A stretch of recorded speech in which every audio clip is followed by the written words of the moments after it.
Prest? Nigo, bai? Bueno, egunon guztioi, gaurkoan deialdi hau egin dizuegu, alde batetik, mintza dauna ekimenak 30 urte betetzen dituela eta baino batez ere, deialdi bat egiteko, jendeari izena eman dezan ere animatzeko, ezta?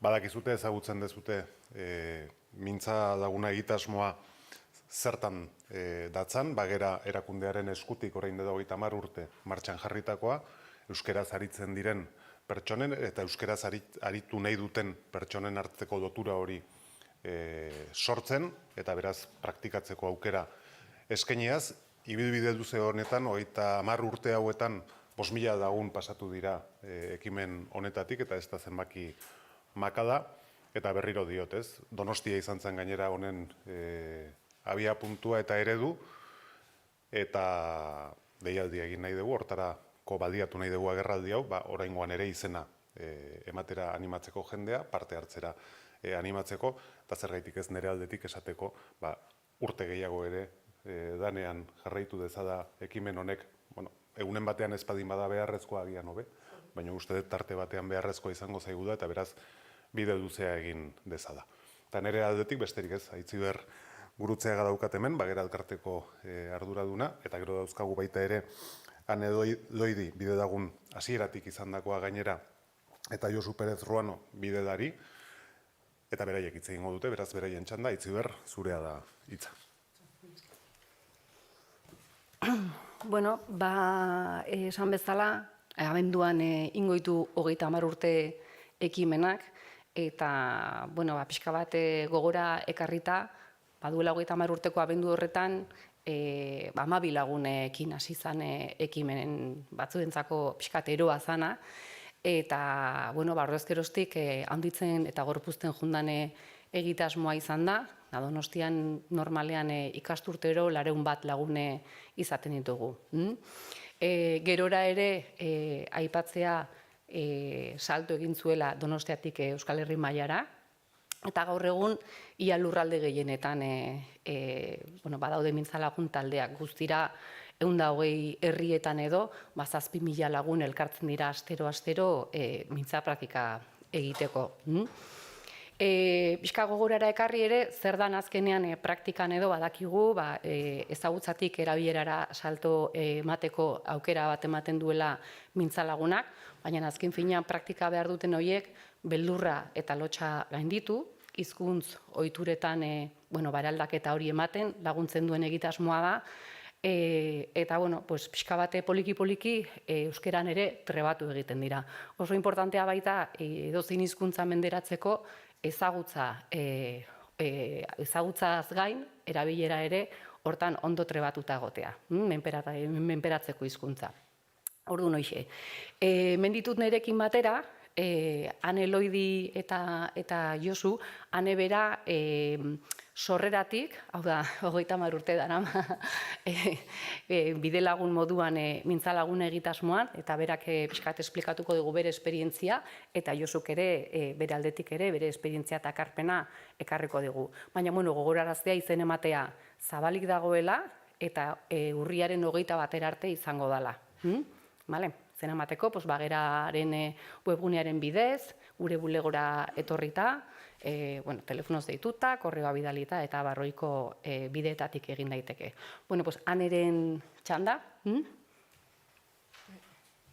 Egunon, ez dakit nik hemen esperientziaren hautsa edo ez dakit zer izan behar dudan gaur hemen, eta nik ez daukat esateko ez asko, hor bideoa jarriko dute gero, eta horrentzun dut, probatu ez duenak ez dakit zer den hau esaten du, eta horixe da, eta nik animatu nahi nituzke, bereziki bide lagun izanteko prest dagoen jendea, probatzera, eta ikusten da, batzutan, 30 urtean segita segi egin daiteke, eta beharrik ez badago, baina momentu enten badago premia, jende asko ari da puntatzen bidea egiteko, beraz bidean laguntzailea behar dira, eta benetan ez da, men zerbait jasotzen duena, ez da bidelaria bakarrik, bide lagunak ere jasotzen du bere aldetik, besteen aldetik, eta horixe besterik ez, deitu eta animatu parte hartzera.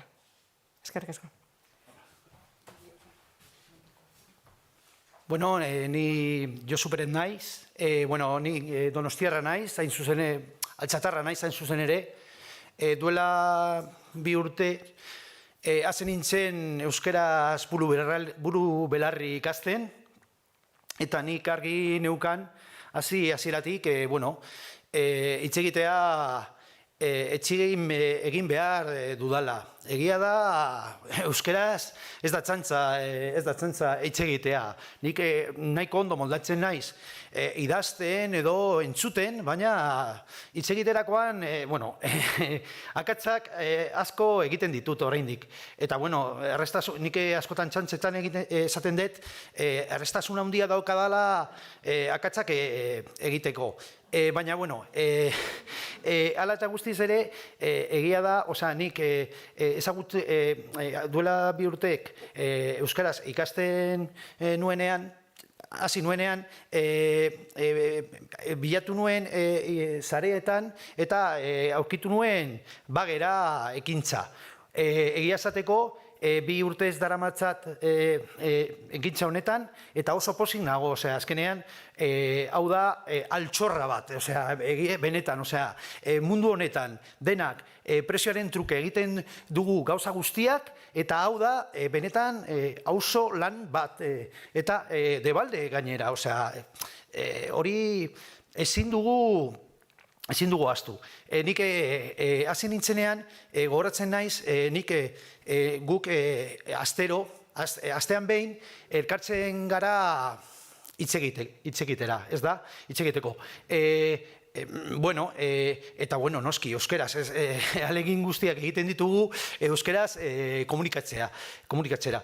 Eta kontua da guk Tabakaleran elkartzen ginen, COVID-aren urtean, esan nahi dut, eta han izango litzateke lehenengo aldiaz izan zen, nire eredua esan nahi dut, Euskaldun zarra zen Bidelaguna, zen Feliz. Eta nik, bukatu ginen elkartea, hitz egiten, eta berak grosen bizi da, eta nik altxara joan behar nintzen, ez da? Eta kontua da, berak esan zidan azkenean, Josu, lagunduko aldizut? Eta ni pentsatu nuen. Lagundu, baina ni badakit nola joan. Eta hortik ikasi nuen lagundu, ez da bakarrik lagundu, ayudar, ere da acompañar, ez da? Eta nik uste dut hori da Bidelagun. Lagun handi bat, laguntzen diguna gure euskararen ibilbidea aurreratzera. Eta hori ez da makala. Eta gainera, euskaltegian askotan, normala den bezala, emaitza oso garrantzitsua da. Baina hemen ez da aipaitu, hemen gauzak ikasten dira naturaltasunez. Eta hitz egiten duzu, adibidez, nola egiten duzu, zuk nola egiten duzu patata tortilla? Eta hori, nire gustatzen zait, ez dakit, eta agian ikasten duzu gorringoa, zer den. Ez dakit, eta hori da kontua, azken finean, askotan euskaltegian ikasten duzu hitz potoloak oso politak, eta askotan berriak gainera, baina gero ez dakizu nola esan, adibidez, hanek esan dit, egun batean esan dit, baina nik esan nahi nuen, nik askotan joaten nintzela ez dakit zer tabernara, ez da? Eta justu, pasatu ginen aurreran, eta nik esaten du, nik hor, eta ez nekien nola zan horra. Hain simplea, baina horra hori da, eta gian ze bat badaukat, baina ez dakizu gauzak simpleak arruntenak, eta Bidelaguna zentzu horretan ekimen aproposa da hori, zure bizitzan euskara barneratzeko. Eta niretzat behintzat, esperientzia oso aberastasuna izan da eta izaten ari da, egia esateko. Eta jarraituko dut, azken finean nik beti esaten dut, euskeraz da nire erronkaren handiena, azken finean nik ikasi dut zerbait, baina esan nahi dut, euskeraz da ez da makala, ez da makala gainditza, baina nik esan daidet, askotan esaten da, jende nagusiak zailtasun handiak izaten dituela euskaraz ikasteko, baina nire kasuan behintzat, nik 55 urterekin hasi nintzen euskaraz ikasten, eta 2 urtez eta gero, hemen nago, ez dakit, egin daiteke, eta gainera nik, hori, gomendatu dut jende guztiari hori, izena ematera. Azken finean, nik orain esan daidait, gure hezkuntza, nik ez nekien zer galtzen ari, lela ez dakit nola, nik ez nekien zer galtzen ari nintzen, hori ere egia da. Bueno, eta hori da.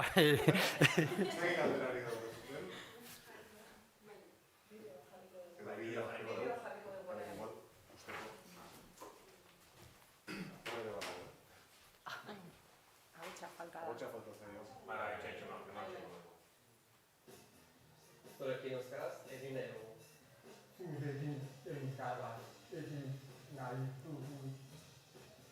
Probatu ez duenak ez daki zerren hau. Zurekin euskaraz, egin nahi dugu. Probatu ez duenak ez daki zerren hau. Zurekin euskaraz egin nahi dugu.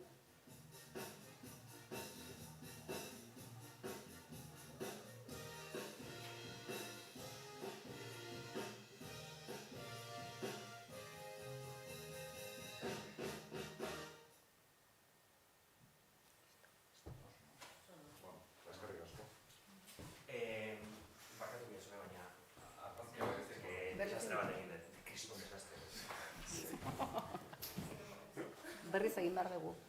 Argazkia. Bai. Baina mesedez jarriko Nik zeratek, badaukat eski bestela ez da ikusten. Eta, Igual hau. Hor, vale. Bi urte bakarrik izateko. Bai, Zorionak. benetan buru belarri erabat mugilduta.